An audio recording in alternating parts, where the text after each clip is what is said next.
Right in the middle of the most heavily manicured, highly trafficked, and profitable tourist empire on the planet, there is a ghost town. Picture this. You are floating on a pristine lake in Florida. Just a mile away, tens of thousands of people are spending thousands of dollars to meet princesses, ride roller coasters, and buy overpriced churros.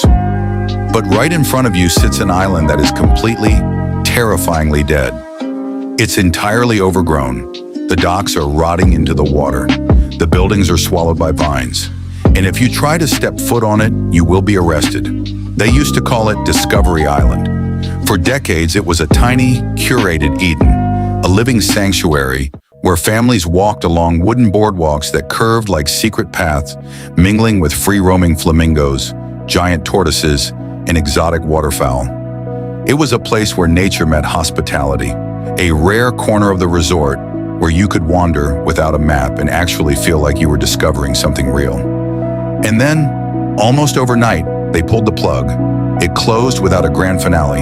No fireworks, no farewell tour. The official statements handed to the press folded together a few tidy, boring excuses. Declining attendance, safety concerns, tricky logistics. But that is not the whole truth. The closure of Discovery Island was not a sudden tragedy or a random accident. It was the endpoint of a slow, cold, and calculated corporate unwind.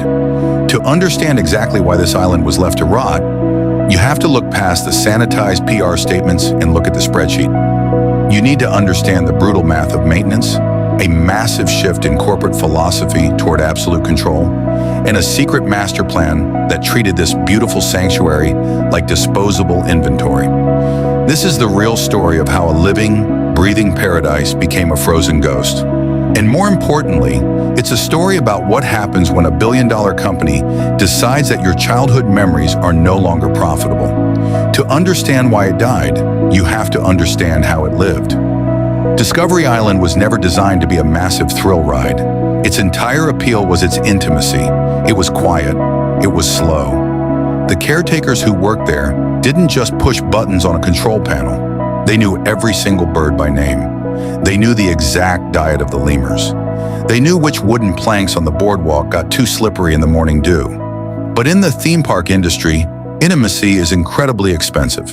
In fact, the very things that made Discovery Island magical were the exact things that doomed it. Think about the raw logistics of running a zoo on an island. You can't just drive a delivery truck to the back door. Every single bag of bird feed, every medical supply, every tool, and every employee had to be loaded onto a boat, driven across the lake, and unloaded by hand. When a storm rolled in, and this is Central Florida, so violent thunderstorms happen almost every afternoon, securing the island was a logistical nightmare. And then there is the water. Water is the ultimate enemy of infrastructure. A concrete pathway in a normal theme park can last decades with minimal upkeep. But a wooden dock exposed to Florida's humidity, brutal sun, and constant wave action, it rots, it warps, it splinters. The docks at Discovery Island had to be repaired and replaced constantly. When you put all of this into a corporate spreadsheet, the numbers start to look incredibly ugly. Discovery Island had a very low capacity. It couldn't hold tens of thousands of people at once. So you have a location with a low turnover of guests, low ticket prices, but an absurdly high per square foot maintenance cost. In the business world, they call this a cost center. Every hurricane season carved away at their profit margins.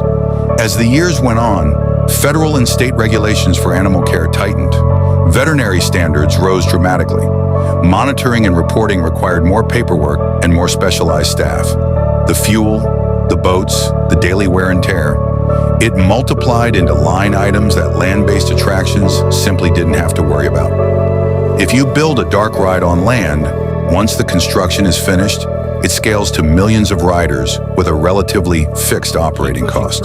But an island habitat, it only scales by adding more fragile, costly, and unpredictable living systems. But the brutal math of boat fuel and rotting wood wasn't the only thing that killed Discovery Island.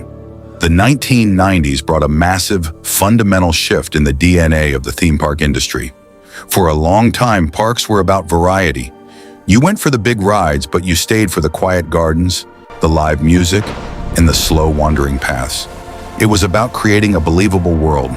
But new corporate leadership brought a new philosophy: predictability and intellectual property. The modern theme park strategy favors absolute control over the guest experience.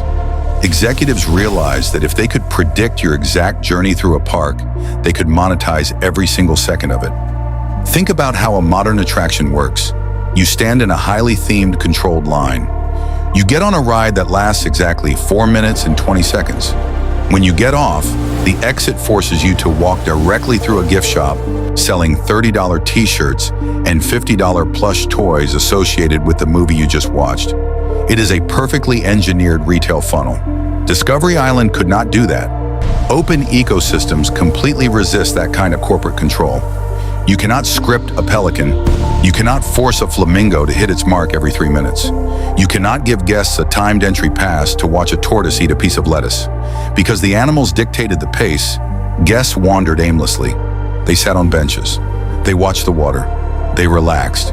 And from a modern corporate perspective, a relaxed guest sitting on a bench is a guest who is not actively spending money. The island simply did not fit the new corporate playbook. It couldn't be branded with a blockbuster movie franchise. It couldn't be turned into a predictable, repeatable, highly merchandised experience. It was a beautiful, living liability.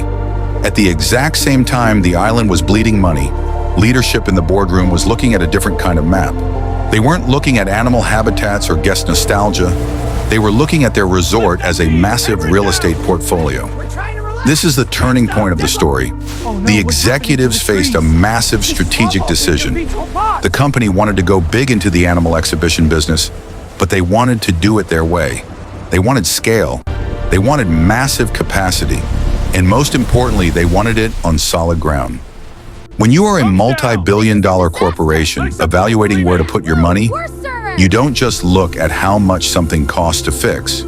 You look at opportunity cost. The boardroom asked a very simple question. Why are we pouring millions of dollars into a tiny, inefficient island that can only hold a few hundred people, when we could take that exact same money and build a massive, centralized mega park? And that is exactly what they did. They built a brand new 500-acre animal theme park. This new park was a corporate dream. It had state-of-the-art, centralized medical facilities. It had massive highways hidden backstage to move food and supplies effortlessly. It had roller coasters. It had restaurants that sold themed burgers. It had massive gift shops. It offered incredibly high profit margins and total narrative control. This was the death warrant for Discovery Island. Consolidation was the name of the game. By opening the new megapark, the company could move all their scattered animal operations into one highly profitable hub. They could eliminate the redundant staff, sell off the boats, and stop paying to fix those rotting island docks. The choice was pragmatic, it was cold in its clarity, and it was absolutely decisive. Discovery Island was officially classified as surplus. It wasn't destroyed by a storm, it was made irrelevant by a master plan. Now, if you are a corporate PR team, you have a huge problem. You can't just release a statement saying, "We are shutting down the beautiful nature sanctuary you loved as a kid because our new megapark has better gift shops and cheaper logistics." That kind of honesty ignites public backlash. It destroys the illusion of magic and exposes the cold gears of the business. So the outward story had to be heavily massaged. The closure was framed around safety, regulations, and reality. The PR playbook went into overdrive. They leaked concerns about the aging infrastructure. They pointed out that the docks needed expensive repairs. They emphasized that the island was highly vulnerable to Florida's brutal hurricane seasons. They mentioned that attendance had naturally declined over the years. Here is the brilliant part of that strategy. None of those statements were technically lies. They were all true facts. The docks did need work. Storms were a threat, but they were deployed as a convenient cover story.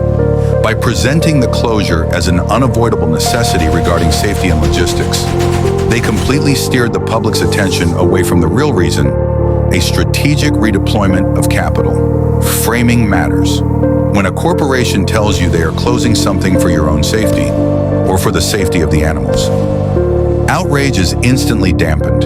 It's hard to argue with a safety hazard, so the public largely accepted it. The quiet gates were locked. The care teams were reassigned to the new park. The animals were carefully caught, crated, and shipped away. And the wooden boardwalks were left entirely to the weather. But for the fans, the closure felt like a profound betrayal. Not because a business reorganized its assets. People understand how businesses work. It felt like a betrayal because a unique cultural object had been permanently taken away. An accessible, intimate pocket of wonder had been traded for something louder, more expensive, and far harder to love. Today, the island functions as a haunting mirror.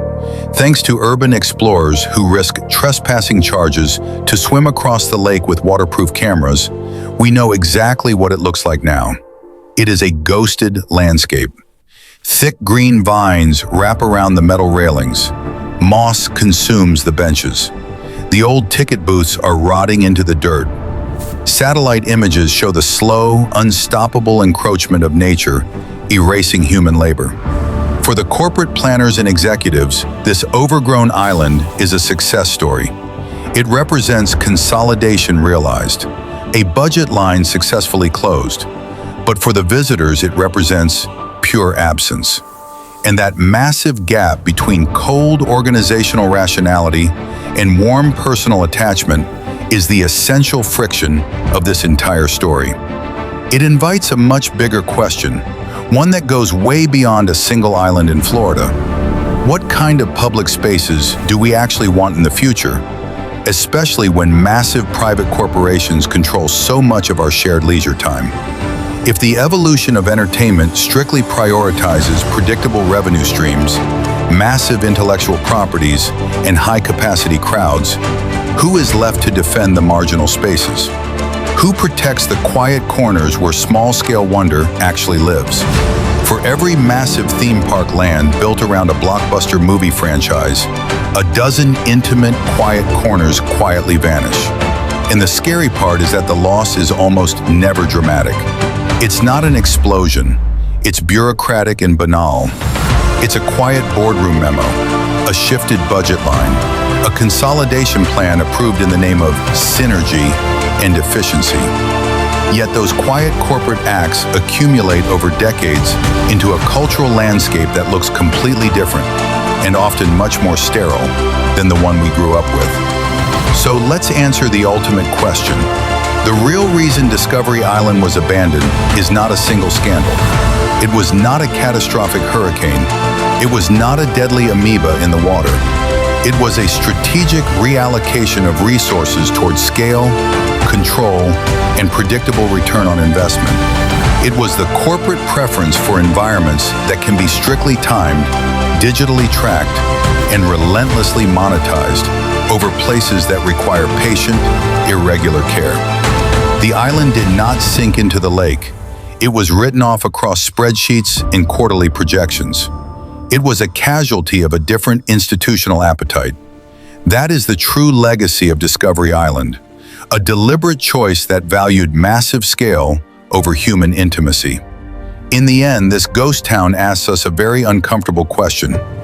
Do we accept a world where every single experience is perfectly optimized for throughput and brand alignment?